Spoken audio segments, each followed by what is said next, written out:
Hi! In front of me is Google Pixel 7 Pro, and today I would like to show you how you can use split screen on this device. First of all, you need to open two apps in the background that you wish to use in this view.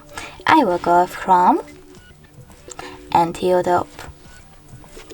Then select the square button to access background apps and click on an icon of an app that you wish to use on the top half of your screen, in my case YouTube. Now click on Split Top, tap on the other app, and after that, as you can see, I can use both at the same time.